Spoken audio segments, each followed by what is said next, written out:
नमस्कार मित्रांनो, आजच्या व्हिडिओमध्ये नेहमीसारख्याच दोन कहाण्या आहेत. दोन्ही सत्य आणि काळजाचा ठोका चुकवणाऱ्या आहेत, म्हणून तुम्ही शेवटपर्यंत नक्की पहा.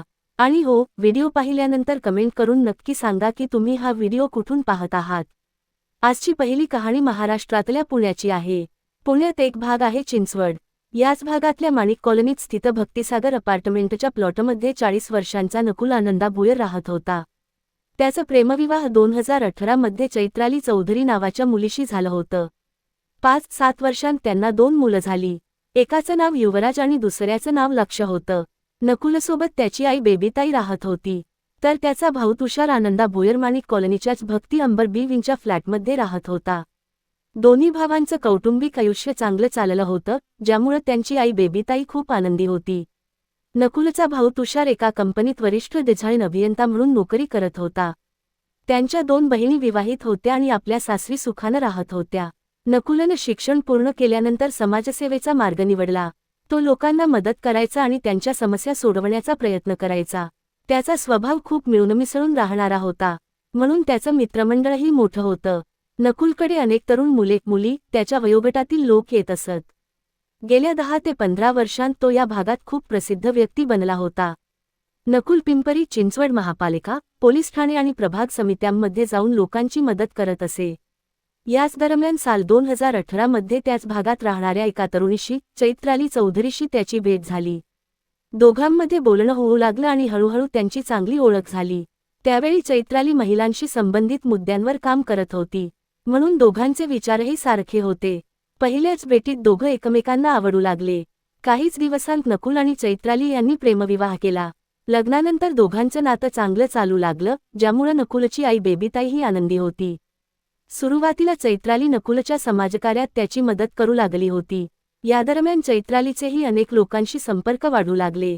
एकूणात दोघांचं आयुष्य आणि कामकाज चांगलं चाललं होतं. सुरुवातीला चैत्राली आपल्या सासू आणि पतीची खूप काळजी घ्यायची. काही वर्षांत त्यांना 2 मुलं झाली. दिवस चांगले चालले होते. आता चैत्रालीला पूर्ण स्वातंत्र्य मिळालं होतं. नकुलला वाटायचं की त्याच्या बायकोनं या भागातून महापालिकेची निवडणूक लढवावी, जिंकावी आणि आपल्या कुटुंबाचं नाव उज्ज्वल करावं. याच कारणामुळे चैत्राली बहुतेक वेळा घराबाहेर राहू लागली. बाहेर जाण्याच्या दरम्यान तिची अनेक तरुण लोकांशी ओळख वाढू लागली. ती त्यांच्यासोबत पार्टीमध्ये जाऊ लागली, खाण्यापिण्यात सहभागी होऊ लागली, ज्यामुळे तिच्या वर्तणुकीत हळूहळू बदल येऊ लागला. बाहेर राहण्याच्या दरम्यान तिची भेट सिद्धार्थशी झाली. हळूहळू चैत्राली आणि सिद्धार्थ दिवसा एकत्र फिरू लागले आणि रात्री उशिरापर्यंत मोबाईलवर चॅट करू लागले. दोघांना आता आजूबाजूच्या कुठल्याही गोष्टीची जाणीव राहिली नव्हती. चैत्राली अनेकदा लोकांकडून पैसे उधार घ्यायची आणि त्या पैशांनी पार्टी करायची किंवा कधीकधी लॉजवरही जायची. जेव्हा तिनं घेतलेले पैसे परत करण्यास उशीर होऊ लागला, तेव्हा लोक नकुलकडे येऊन आपले पैसे मागू लागले. यामुळे नकुल परेशान राहू लागला. तो तिला वारंवार समजावायचा, ही तुझी वागणूक बदल. किमान आपल्या 2 मुलांचा तरी विचार कर. तुझी ही पद्धत चांगली नाही. तुला तर निवडणूक लढवायची आहे, लोकांची मदत करायची आहे. आपलं नाव आणि कुटुंबाची प्रतिमा खराब करू नकोस. पण चैत्रालीवर काहीच परिणाम होत नव्हता. उलट ती अधिक बेफिकीर आणि बेपर्वा झाली होती. आजूबाजूचे लोकही आता तिच्या वर्तनानं कंटाळून गेले होते आणि तिच्यापासून दूर राहू लागले होते. दिवाळीचा सण चालू होता. नकुलनं आपल्या माध्यमातून या भागात राहणाऱ्या लोकांसाठी दिवाळी पहाट नावाचा एक चांगला कार्यक्रम आयोजित केला होता. चहूकडे सणाचं वातावरण होतं, पण यादरम्यान चैत्राली आपल्या मित्रांसोबत पार्ट्या आणि खाण्यापिण्यात व्यस्त होती. नकुलनं तिला समजावलं, अगं, किमान सणाच्या वेळी तरी व्यवस्थित राहा. याच गोष्टीवरून 23 तारखेला दोघांमध्ये जोरदार भांडण झालं. भांडणानंतर चैत्रालीनं आपल्या बॉयफ्रेंड सिद्धार्थला फोन करून संपूर्ण बात सांगितली. नकुल तिला सतत समजावण्याचा प्रयत्न करत होता. तो वारंवार म्हणत होता, चैत्राली, असं करू नकोस. समाजात माझी एक प्रतिमा आहे. लोक मला ओळखतात. आपल्याला 2 मुलं आहेत. त्यांचाही विचार कर. दारू पिणं बंद कर. दुसऱ्या पुरुषांबरोबर फिरणं योग्य नाही. आणि लोकांकडून पैसे उधार घेऊ नकोस. या गोष्टी वारंवार ऐकून चैत्राली कंटाळली होती. तिनं उत्तर द्यायला सुरुवात केली, बस कर नकुल. प्रत्येक गोष्ट तुझ्या इच्छेप्रमाणेच का चालायला हवी? काय मी माझं आयुष्य माझ्या पद्धतीनं जगू शकत नाही? तिची ही बोलणी ऐकून नकुलही रागात आला. तो तिच्यावर झडाप घालायला लागला. चैत्रालीनंही प्रत्युत्तर दिलं आणि दोघांमध्ये जोरदार हाताबाजी झाली. यादरम्यान चैत्रालीनं जवळ पडलेला आपला दुपट्टा उचलला आणि नकुलच्या गळ्यात गुंडाळून घट्ट केला. ती पूर्ण ताकदीनं त्याचा गळा दाबू लागली. काही मिनिटांतच नकुल जमिनीवर कोसळला आणि बेशुद्ध झाला. त्याचा जीव गेला होता. जेव्हा चैत्रालीला जाणीव झाली की नकुलचा मृत्यू झाला आहे तेव्हा ती घाबरली. मग तिनं ताबडतोब फोन करून सगळी गोष्ट आपल्या बॉयफ्रेंडला सांगितली. चैत्रालीनं नकुलचा गळा दुपट्ट्यानं दाबला होता, पण नंतर त्या दुपट्ट्याला नकुलच्या घामाचा वास येऊ लागला. म्हणून पुरावा नष्ट करण्यासाठी तिनं तो दुपट्टा आपल्या बॉयफ्रेंडला देऊन टाकला. त्याला म्हणाली, हा दुपट्टा कुठंतरी दूर जाऊन जाळून टाक. मग चैत्रालीनं घरातला दुसरा दुपट्टा तिथं ठेवून दिला, जेणेकरून कुणाला शंका येऊ नये. यानंतर चैत्रालीनं स्वतः पोलीस नियंत्रण कक्षात फोन करून घटनेची माहिती दिली. थोड्याच वेळात पिंपरी चिंचवड पोलीस घटनास्थळी पोहोचले. ही जागा चिंचवड पोलीस ठाण्याच्या हद्दीत येत होती, म्हणून तिथंही सूचना देण्यात आली. तोपर्यंत नकुलचा मृतदेह महापालिकेच्या आरोग्य केंद्रात पाठवण्यात आला होता. तिथं नकुलचा भाऊ पोहोचला आणि त्यानं औपचारिक तक्रार दाखल केली. यानंतर चिंचवड पोलिसांनी गुन्हा दाखल करून चैत्रालीला ताब्यात घेतलं. चौकशीत चैत्रालीनं कबूल केलं, मीच दुपट्ट्यानं त्याचा गळा दाबून त्याची हत्या केली. पण घटनास्थळी उपस्थित पोलीस अधिकाऱ्यांना संशय होता की चैत्रालीनं ही हत्या एकटीनं केली नसेल. कोणीतरी नक्कीच तिची मदत केली असेल. याच कोनातून पोलिसांनी पुढील तपास सुरू केला.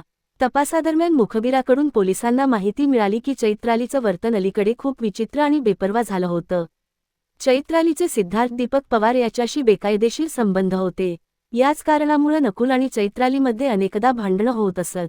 जेव्हा पोलिसांना ही बात कळाली तेव्हा त्यांनी सिद्धार्थची माहिती काढून त्यालाही ताब्यात घेतलं. सध्या त्याच्याशी चौकशी सुरू आहे. या प्रकरणाचा तपास पिंपरी चिंचवडचे सहाय्यक पोलीस निरीक्षक आपल्या पथकासोबत करत आहेत. विश्वास आणि नाती एकदा का तुटली की त्यांना जोडणं कठीण होतं. चुकीची संगत आणि खोटं शेवटी माणसाचं आयुष्य उद्ध्वस्त करतं. आजची दुसरी कहाणी उत्तर प्रदेशच्या एटा जिल्ह्याची आहे. ही बात आहे 2017 सालची. एटाच्या कासगंज रस्त्यावर बनवलेल्या सरकारी वसाहतीत सत्यम मिश्रा राहत होते. 7 ऑगस्ट रोजी रक्षाबंधन होता. लोक आपल्या घरी जात होते, पण सत्यम घरी पोहोचला नाही. दुपारपर्यंत तो आला नाही तेव्हा त्याचे वडील राजेंद्र मिश्रा यांनी त्याला फोन केला, पण फोन बंद होता. त्यांना समजेना की सत्यमचा फोन बंद का आहे. त्यांनी वसाहतीत राहणाऱ्या दुसऱ्या व्यक्तीला फोन केला. त्यानं सांगितलं की तो तर 2 दिवसांपूर्वीच घरी आला होता आणि जेव्हा तो गेला तेव्हा सत्यम वसाहतीतच होता. दुसऱ्या दिवशी त्यांनी सत्यमच्या कार्यालयातल्या प्रधान सहाय्यकाला फोन केला. त्यांनी सांगितलं की ते एट्याला पोहोचत आहेत आणि सोबत सत्यमच्या घरी जाऊ. राजेंद्र मिश्रा ओरेया येथे राहत होते. एटा तिथून सुमारे 3.5 तासांच्या अंतरावर होतं, म्हणून ते सकाळी लवकर निघाले. प्रधान सहाय्यक आपल्या सरकारी कर्मचाऱ्यासोबत आधीच कासगंज रस्त्यावर पोहोचले होते. मंदाकिनीपुरम कॉलनीजवळ सिंचन विभागाचे 4 मेजली वसाहती बनल्या होत्या. थोड्या वेळानं राजेंद्र मिश्राही तिथं पोहोचले. तिघं सत्यमच्या घरी गेले तेव्हा पाहिलं की बाहेरून कुलूप लागलं होतं. राजेंद्र मिश्रा घाबरले की सत्यम कुलूप लावून कुठं गेला. तेवढ्यात त्यांना खोलीतून दुर्गंधी येऊ लागली. कर्मचाऱ्यानं खिडकीतून आत डोकावून पाहिलं तेव्हा आत मृतदेह पडलेला दिसला. सत्यमला कुणीतरी मारलं होतं. प्रधान सहाय्यक आणि राजेंद्र मिश्रा यांनीही आत पाहिलं. सत्यमचा मृतदेह पाहून राजेंद्र मिश्रा फुटफुटून रडू लागले. आवाज ऐकून कॉलनीतले लोकही तिथं जमा झाले. त्वरित पोलीस ठाण्यात सूचना देण्यात आली. थोड्याच वेळात ठाणेदार पोलीस पथकासह घटनास्थळी पोहोचले. कुलूप तोडून जेव्हा ते खोलीत शिरले तेव्हा फरशीवर जयी सत्यमचा मृतदेह पडलेला होता. ठाणेदारांनी प्रकरणाची माहिती वरिष्ठ अधिकाऱ्यांना दिली. थोड्या वेळात एसएसपी, सीओ आणि फॉरेन्सिक पथकही तिथं पोहोचले. तपासात मृतदेहाजवळ विजेचे नग्न तार मिळाले आणि 4ही बाजूंनी रक्त पसरलं होतं. पोलिसांनी अंदाज लावला की प्रथम सत्यमला कट दिला गेला आणि मग धारदार शस्त्रानं गळा कापण्यात आला. संशय होता की या घटनेत एकापेक्षा जास्त लोक सहभागी होते. पोलिसांनी घटनास्थळाची तपासणी पूर्ण करून मृतदेह शवविच्छेदनासाठी पाठवून दिला. खोलीपासून ते पायऱ्यांपर्यंत रक्ताच्या खुणा होत्या, काही बुटांच्या आणि काही चपलांच्या. कॉलनीतले लोक हैराण होते की सत्यम शांत स्वभावाचा होता, मग त्याची हत्या कोणी केली. चौकशीत प्रधान सहाय्यकानं सांगितलं की सत्यमसोबत फ्लॅटमध्ये आणखी एक व्यक्ती राहत होता, जो 4 ऑगस्ट रोजी आपल्या घरी गेला होता. याच दरम्यान कळालं की एक मुलगीही सत्यमसोबत राहत होती. जेव्हा त्यांनी विचारलं तेव्हा सत्यमनं सांगितलं होतं की ती त्याची दूरची नातेवाईक आहे आणि स्पर्धा परीक्षेच्या तयारीसाठी कोचिंग करत आहे. मुलीचे वडील आणि भाऊही कधीकधी तिथं येत असत, म्हणून कुणाला शंका आली नाही.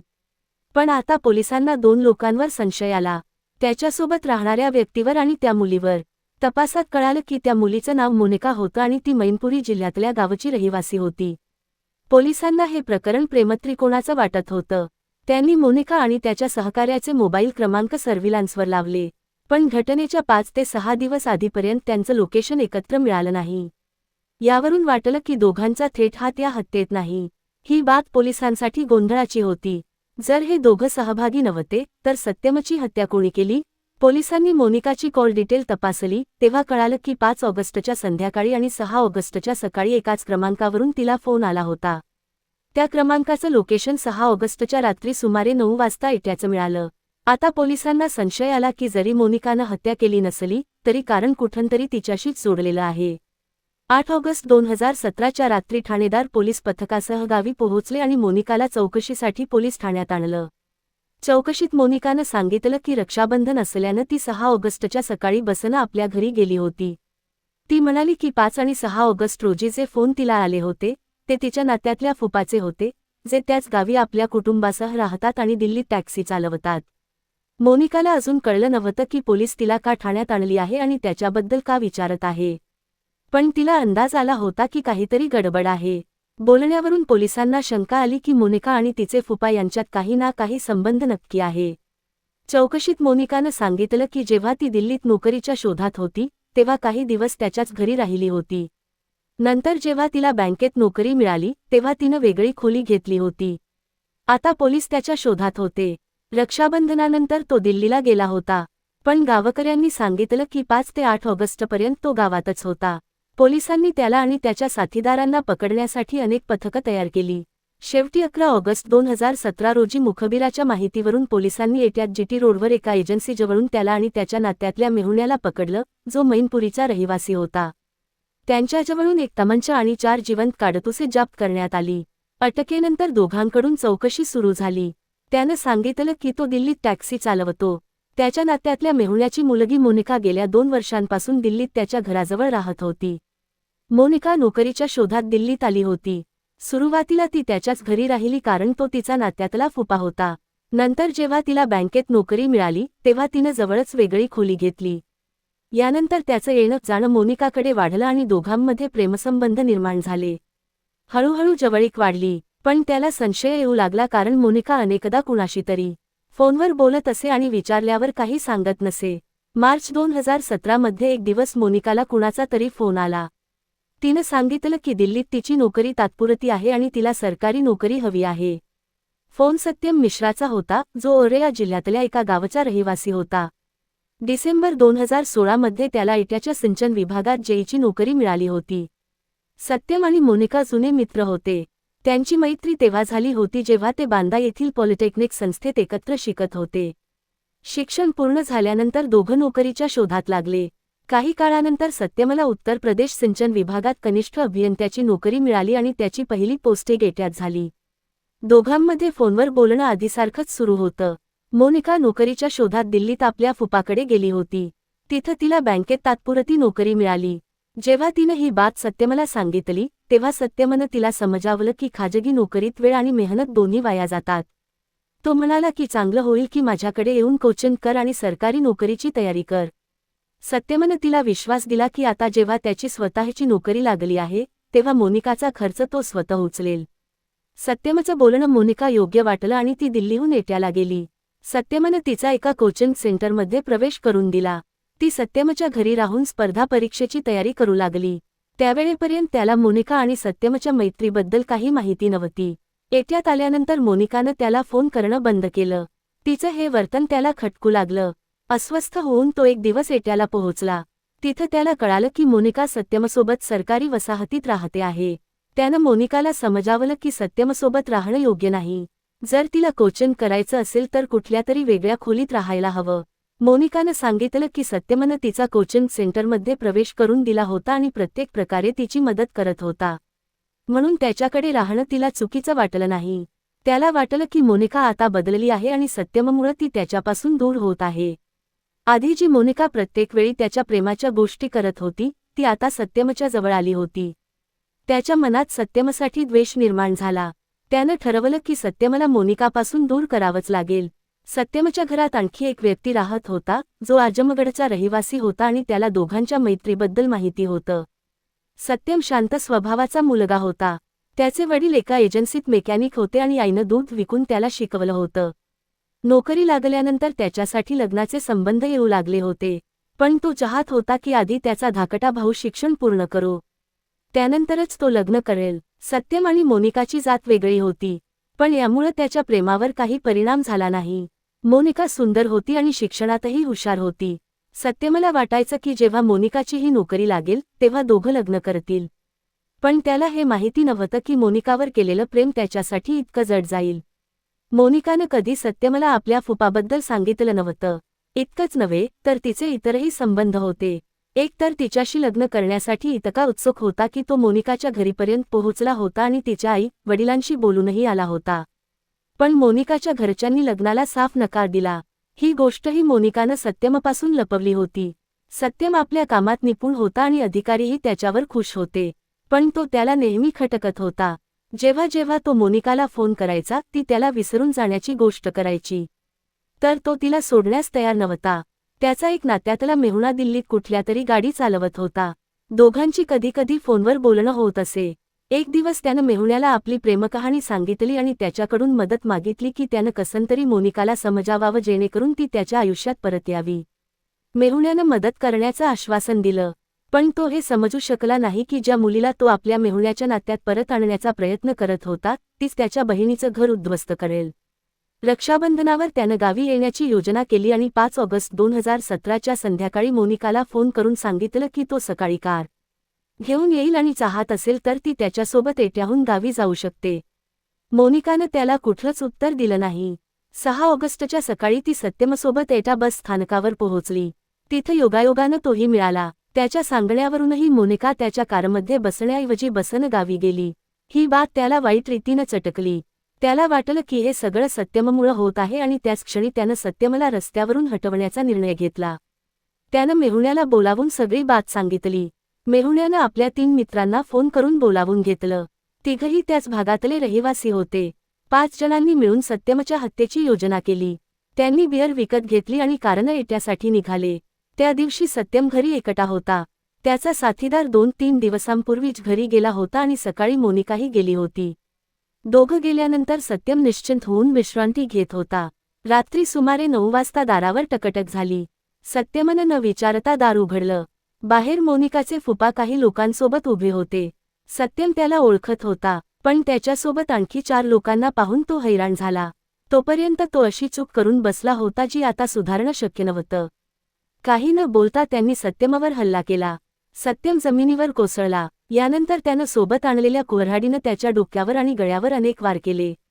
सत्यम तडफडत राहिला आणि काही वेळातच त्याचा मृत्यू झाला. हत्येनंतर 5 जण खोलीतून बाहेर आले आणि दाराला कुलूप लावलं. त्यांच्या बुटांना आणि चपलांना लागलेलं रक्त पायऱ्यांवरही लागलं होतं. सत्यमला मारून त्याला पूर्ण खात्री होती की आता मोनिका त्याची होईल. तो आणि त्याचे साथीदार कुऱ्हाड जुडपात फेकून आपापल्या गावी परतले आणि बेफिकीर होऊन रक्षाबंधनाचा सण साजरा केला. पोलिसांनी त्याला आणि त्याच्या मेहुण्याला अटक केली, पण बाकीचे आरोपी अजूनही फरार आहेत. त्यांचा शोध सुरू आहे. आपल्या गरजेनुसार नाती बदलणाऱ्या मोनिकानं कधी विचार केला नव्हता की तिचे निर्णय अशा प्रकारे तिचं आयुष्य उद्ध्वस्त करतील. सत्यमसाठी तिनं त्यालाच नव्हे तर आपली नोकरीही सोडली होती. आता तिचं भविष्य काय होईल हे तिला स्वतःलाही माहिती नाही. सत्यमचे आईवडील आणि नातेवाईक धक्क्यात आहेत की त्यानं अशी चूक का केली. पण नशिबापासून कोण वाचलं आहे. प्रेमात पडलेल्या एका मुलीनं त्याचा जीव घेतला. प्रेम जर समजूतदारपणा आणि मर्यादांशिवाय केलं गेलं तर ते विनाशाचं कारण बनू शकतं. कुठल्याही नात्यात विश्वास, सन्मान आणि संयमाची गरज असते. मोह किंवा हट्टात उचललेलं एक चुकीचं पाऊल केवळ स्वतःचीच नव्हे तर अनेकांची आयुष्य उद्ध्वस्त करतं. खरं प्रेम तेच आहे जे आयुष्य चांगलं बनवतं, नष्ट करत नाही. आमचा उद्देश आहे की लोक या घटनांमधून शिकावे आणि चुकीच्या मार्गांवर चालण्यापासून दूर राहावे. ही कहाणी एक महत्त्वाचा इशारा आहे जी आपल्याला सांगते की आयुष्यात योग्य निर्णय घेणं किती महत्त्वाचं आहे. आपण मिळून एक चांगला समाज बनवण्याचा प्रयत्न केला पाहिजे जिथं प्रेम आणि प्रामाणिकपणाला महत्त्व असेल. अशा सत्य घटना आणि त्यातून मिळालेल्या संदेशांसोबत मी पुन्हा परत येईन. तोपर्यंत सुरक्षित राहा, सतर्क राहा आणि लक्षात ठेवा की प्रत्येक पाऊल विचारपूर्वक उचला.